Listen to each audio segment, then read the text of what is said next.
Hello दोस्तों, अस्सलाम वालेकुम। जैसे कि आज का हमारा टॉपिक है Charles law. Basically first year class chemistry का जो है फोर्थ चैप्टर है, उसमें ये टॉपिक लिया गया है जिसका नाम है स्टेट्स ऑफ मैटर गैस। हमारा ये चौथा चैप्टर है, उसमें आज हम पढ़ेंगे चार्ल्स लॉ के बारे में।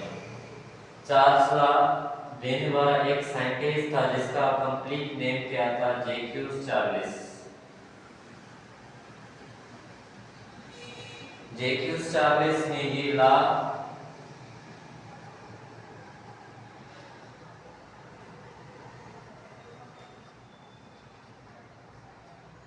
1746 में दिया था। He was French scientist. He was the French scientist. ये फ्रेंच साइंटिस्ट था, फ्रांस से इसका ताल्लुक था। इसने जो है तीन चीज़ों के बारे में बताया जो हमारी चार्ल्स लॉ में आती है। वो क्या होती है? एक हमारा होता है वॉल्यूम, उसके बाद हमारा क्या होता है टेम्परेचर, उसके बाद हमारा क्या होता है प्रेशर।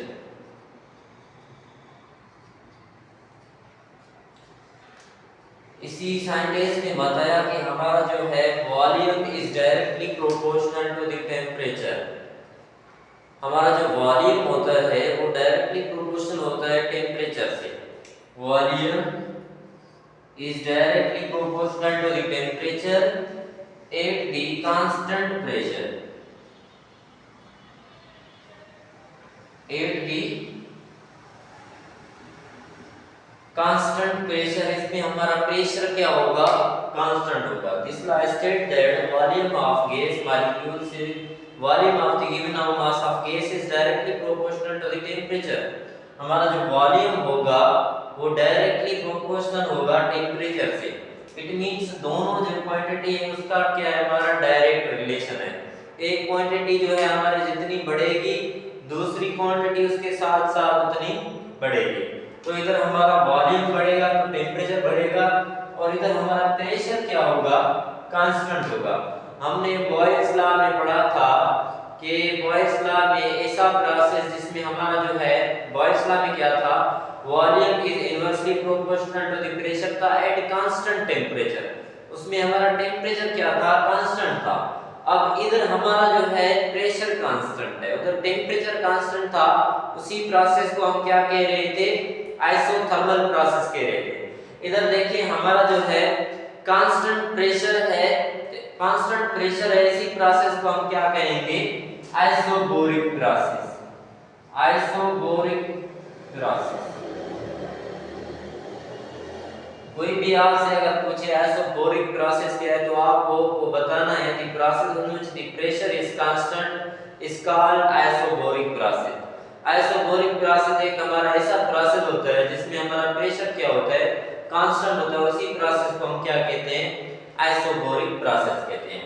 तो इधर देखें, इसी आपने मैथमेटिक्स में पढ़ा है, प्रोपोर्शनलिटी को हम जो है रिमूव करने के लिए क्या देते हैं? कांस्टेंट देते हैं। तो इधर हमने जो है कांस्टेंट दे दिया के टी। इधर जो हमारा प्रेशर है वो क्या है? हमारा कांस्टेंट है। तो एक बार फिर रिपीट कर रहा हूं, volume is directly proportional to the हमारा टेम्परेचर होगा। जितना हमारा टेम्परेचर बढ़ेगा उतनी जो है गैस मॉलिक्यूल की क्या बढ़ेगी? काइनेटिक एनर्जी बढ़ेगी। मिसाल के तौर पर इधर हमारा क्या है? ये एक कोई भी गैस हमने इसमें क्या की है? इसी कंटेनर में क्या की है?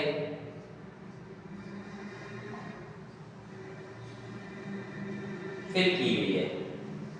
ठीक है, ये हमारी गैस है। इसका क्या बढ़ा रहे हैं हम? टेम्परेचर बढ़ा रहे हैं। क्या बढ़ा रहे हैं? टेम्परेचर बढ़ा रहे हैं। मैं आपको ग्राफ के जो है हेल्प से भी बता देता हूं कि ये हमारा ग्राफ है, graphical explanation of the Charles law. ये क्या है? हमारी ग्राफिकल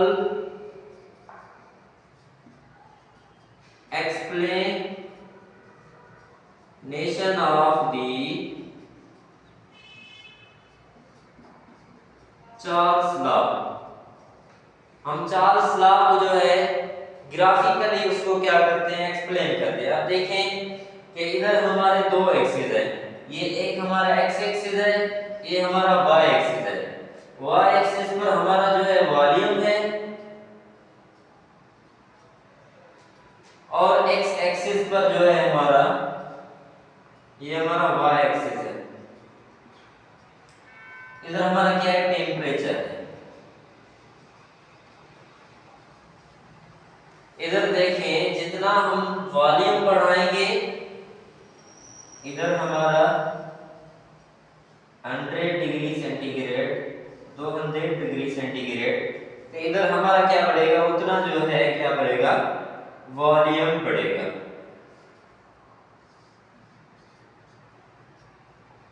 ठीक है, तो कहने से मुराद ये है हमारा जितना वॉल्यूम बढ़ेगा उतना हमारा क्या बढ़ेगा, गैसेस मॉलिक्यूल्स की जो है काइनेटिक एनर्जी इंक्रीज होगी।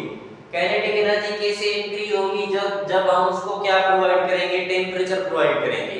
तो टेम्परेचर जैसे गैस मॉलिक्यूल को प्रोवाइड करेंगे उसमें कूलियन ज्यादा होगी, कूलियन ज्यादा होगी तो उसमें क्या होगी, हमारी काइनेटिक एनर्जी क्या हो जाएगी, उसकी बढ़ जाएगी। अगर काइनेटिक एनर्जी उसकी बढ़ रही है तो वो क्या करेंगे, ज्यादा स्पेस को क्या करेंगे, ऑक्यूपाई करेंगे। ज्यादा स्पेस क्या करेंगे, वो ऑक्यूपाई करेंगे, तो वॉल्यूम क्या हो जाएगा, बढ़ जाएगा। इट मींस हमारा जो है टेम्परेचर बढ़ रहा है तो वॉल्यूम जो है ऑटोमेटिकली वो भी क्या हो जाएगा, इंक्रीज हो जाएगा। According to Charles law volume is directly proportional to the temperature. जितना हमारा वॉल्यूम बढ़ेगा उतना क्या बढ़ेगा, टेम्परेचर बढ़ेगा। तो इधर हमारा जो है एक जो है टर्म कांस्टेंट होगी, वो क्या होगी, हमारी प्रेशर क्या होगा, इधर हमारा कांस्टेंट होगा। तो इधर मैं ये लिख रहा हूं इधर, तो इधर हमारा अगर वॉल्यूम हमारा 0 है तो टेम्परेचर भी हमारा क्या होगा, 0 होगा। मतलब अगर टेम्परेचर हमारा 0 है तो वॉल्यूम भी 0 होगा। टेम्परेचर बढ़ेगा तो वॉल्यूम भी क्या होगा, बढ़ेगा। तो इधर देखें अगर हमारा टेम्परेचर क्या हो रहा है, ये डिक्रीज हो रहा है, टेम्परेचर फॉल हो रहा है। गैसेस का टेम्परेचर हम उसका डिक्रीज कर रहे हैं, गैसेस का टेम्परेचर, तो वो क्या हो जाएगी, हमने पढ़ा था, आपको याद होगा, हमने पढ़ा था the density of gases can be increase by the cooling. जब गैस को हम कूल करते हैं, ठंडा करते हैं, तो उसकी डेंसिटी क्या हो जाती है, इंक्रीज हो जाती है। वो कूल तब होती है जब उसका क्या होता है, टेम्परेचर क्या होता है, माइनस में जाता है। तो इधर हमारा जो टेम्परेचर है वो माइनस, इधर हमारा क्या है 273 केल्विन। जब हम बढ़ रहे हैं, आगे बढ़ रहे हैं, तो ये ग्राफ शो कर रहा है, मतलब ये एक्सटेंड हो रहा है हमारा y axis volume. It means y axis जो है इधर ये ग्राफ ऊपर जा रहा है, इट मींस हमारा जो है वॉल्यूम क्या हो रहा है, एक्सटेंड हो रहा है, वॉल्यूम बढ़ रहा है। और उसकी साथ साथ हमारा क्या हो रहा है, टेम्परेचर भी बढ़ रहा है। इधर हम जब आगे जा रहे हैं तो हमारा हम left side to right side जा रहे हैं, तो हमारा क्या हो रहा है, जो है टेम्परेचर क्या हो रहा है, बढ़ रहा है, और वॉल्यूम भी क्या हो रहा है, बढ़ रहा है। तो अगर हमारा क्या हो गया, टेम्परेचर क्या हो रहा है, हमारा डिक्रीज हो रहा है, टेम्परेचर हमारा क्या हो रहा है, डिक्रीज हो रहा है। ये 273 केल्विन से माइनस 273.16 केल्विन आ रहा है। ठीक है, तो टेम्परेचर के किस फॉर्म में आ जाएगा, किसी स्टेट में आ जाएगा, इसे हम क्या कहेंगे, 0 केल्विन कहेंगे। क्या कहेंगे, 0 केल्विन।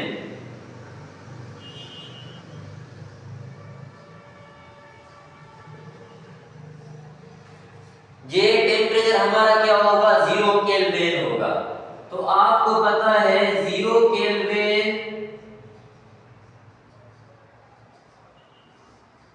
0 केल्विन एक ऐसा टेम्परेचर है जिसमें हमारी गैसेस क्या हो जाती है, गैसियस स्टेट से लिक्विड हो जाती है, मतलब कूल्ड हो जाती है, ठंडी हो जाती है, वो लिक्विड स्टेट में क्या हो जाती है, कन्वर्ट हो जाती है।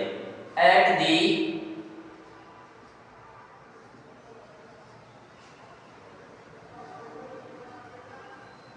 0 kelvin temperature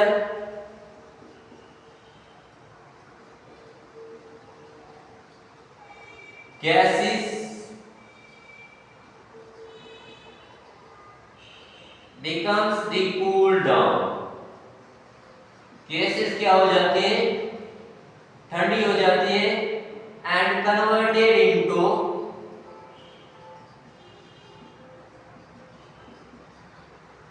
the liquid state, वो किस स्टेट में कन्वर्ट हो जाती है, लिक्विड स्टेट में क्या हो जाती है, कन्वर्ट हो जाती है। तो हमारा आपको पता चल गया होगा जितना हमारा टेम्परेचर बढ़ेगा उतनी गैस मॉलिक्यूल की क्या होगी, काइनेटिक एनर्जी इंक्रीज होगी, और जितनी काइनेटिक एनर्जी इंक्रीज होगी गैस मॉलिक्यूल में कूलियन ज्यादा होगी, कूलियन ज्यादा होगी, वो वॉल्यूम क्या करेंगे, उसके मॉलिक्यूल्स जो होंगे वो ज्यादा स्पेस ऑक्यूपाई करेंगे, वो ज्यादा स्पेस ऑक्यूपाई कर रहे हैं, उसका वॉल्यूम क्या हो जाएगा, बढ़ जाएगा। तो आगे चलते हैं, हमारा 0 केल्विन टेम्परेचर को हम एब्सोल्यूट 0 टेम्परेचर भी कहते हैं। अगर कोई आपसे पूछे, ये था हमारा graphical explanation of Charles law, इधर मैं लिख रहा हूं कि अगर कोई भी आपसे पूछे कि एब्सोल्यूट 0 केल्विन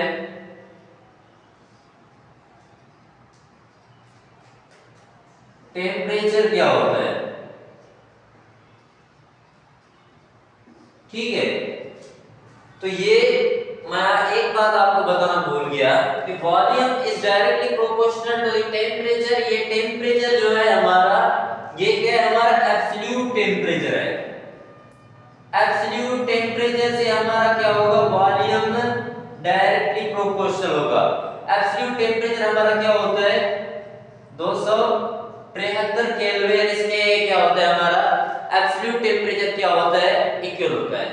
तो एब्सोल्यूट 0 केल्विन टेम्परेचर ये क्या होता है, अगर कोई भी आपसे पूछे कि एब्सोल्यूट या 0 केल्विन टेम्परेचर या एब्सोल्यूट टेम्परेचर क्या होता है, तो आप उसको क्या बताएंगे, तो आप बताएंगे the temperature at which the ideal gas has the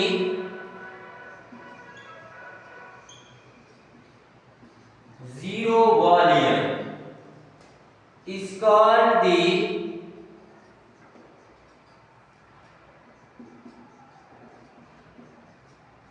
absolute 0 Kelvin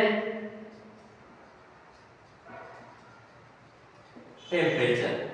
absolute 0 kelvin temperature वो होता है जब हमारी जो आइडियल गैस होती है, हमारा टेम्परेचर क्या होता है, फॉल होता है, तो गैसेस क्या हो जाती है, कूल डाउन हो जाती है। कूल डाउन हो जाती है, वो लिक्विड स्टेट में क्या हो जाती है, कन्वर्ट हो जाती है। वो लिक्विड स्टेट में कन्वर्ट हो जाती है कि उसका वॉल्यूम जो है वो क्या हो जाता है, मतलब 0 हो जाता है। तो वो हमारा वॉल्यूम 0 हो जाता है। इसी टेम्परेचर, ये हमारा प्रैक्टिकली हम इसको क्या कर सकते हैं, वॉच आउट नहीं कर सकते। ये हमारा क्या है, एक थ्योरेटिकल टेम्परेचर है, थ्योरेटिकल टेम्परेचर। ऐसा कभी हो नहीं सकता।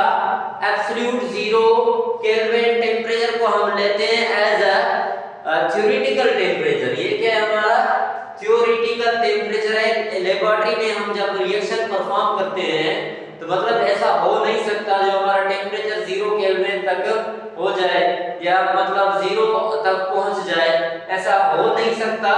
ये एक थ्योरेटिकल टेम्परेचर है। ये हम इमेजिन करते हैं कि ये एब्सोल्यूट 0 टेम्परेचर, जब हमारा टेम्परेचर जो है 0 केल्विन या माइनस फॉर्म में आ जाए तो आइडियल गैसेस क्या हो जाती है, कूल डाउन हो जाती है और किसी स्टेट में वो कन्वर्ट हो जाती है, लिक्विड स्टेट में वो कन्वर्ट हो जाती है। ऐसे टेम्परेचर को हम क्या कहते हैं, the temperature at which the ideal gas has 0 volume is called absolute 0 kelvin temperature. Absolute 0 kelvin एक ऐसा टेम्परेचर होता है जिसमें क्या होता है, हमारी जो आइडियल गैसेस होती है उसका क्या होता है, मतलब जो टेम्परेचर है वो क्या होता है, 0 जो है केल्विन, 0 के उसका जो है वॉल्यूम होता है वो क्या होता है, 0 होता है। तो ऐसे टेम्परेचर को हम क्या कहते हैं, एब्सोल्यूट जीरो केल्विन टेम्परेचर कहते हैं। तो दोस्तों उसके बाद हम चलते हैं कि इसी लॉ की जो है आगे डेरिवेशन करते हैं कि अगर प्रॉब्लम आ जाए तो प्रॉब्लम हम कैसे सॉल्व करेंगे। हमारा V बराबर है के टी, इधर हमारा क्या है, प्रेशर क्या है हमारा, कांस्टेंट है, ठीक है। तो प्रेशर हमारा कांस्टेंट है, ये एक मिसाल के तौर पर एक कंटेनर हम ले रहे हैं, उसमें क्या हो रहा है कि हम न्यू वॉल्यूम जो है गैस का ले रहे हैं, उसके बाद उसका न्यू क्या होगा, टेम्परेचर होगा। न्यू वॉल्यूम और न्यू टेम्परेचर को हम लेट फॉर सपोज V1, इसको क्या लिख रहे हैं, इनिशियल वॉल्यूम, क्या लिख रहे हैं, इनिशियल वॉल्यूम लिख रहे हैं। उसके बाद T1 भी एक हमारा टेम्परेचर है, उसको क्या ले रहे हैं हम, इनिशियल टेम्परेचर।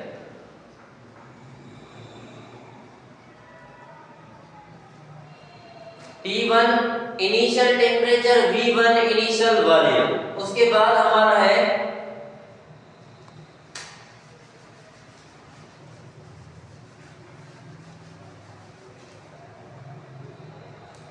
V1 है हमारा इनिशियल वॉल्यूम, T1 है हमारा इनिशियल टेम्परेचर। उसके बाद है हमारा V2 फाइनल वॉल्यूम और T2 है हमारा फाइनल टेम्परेचर।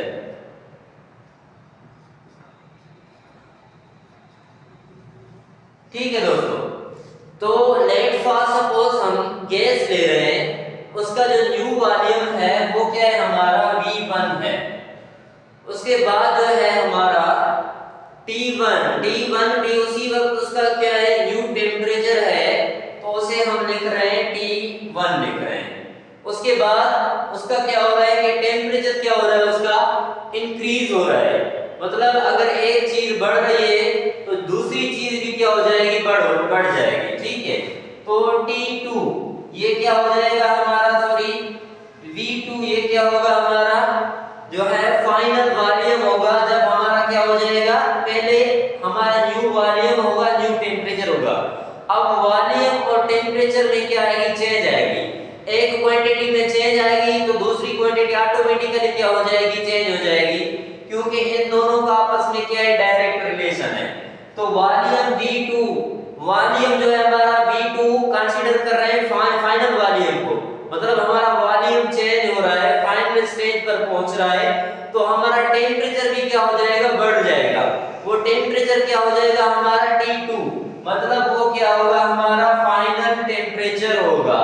और शर्त ये है कि इधर हमारा क्या होगा कि टेम्परेचर के जो है हमारा वो क्या होगा, प्रेशर हमारा कांस्टेंट होगा। इसी प्रोसेस को हम क्या कहेंगे, आइसोबैरिक प्रोसेस कहेंगे। तो ये इक्वेशन है, इसी इक्वेशन की हेल्प से हम जो है चार्ल्स लॉ की जो है प्रॉब्लम्स क्या कर सकते हैं, सॉल्व कर सकते हैं। तो दोस्तों ये था आज का हमारा topic Boyle's Charles law. Charles law में हमारा जो है graphical explanation of Charles law, उसके बाद एब्सोल्यूट जीरो केल्विन टेम्परेचर। अगर कोई क्वेश्चन है तो आप कमेंट सेक्शन में पूछ सकते हैं। तब थैंक्स, अल्लाह हाफिज।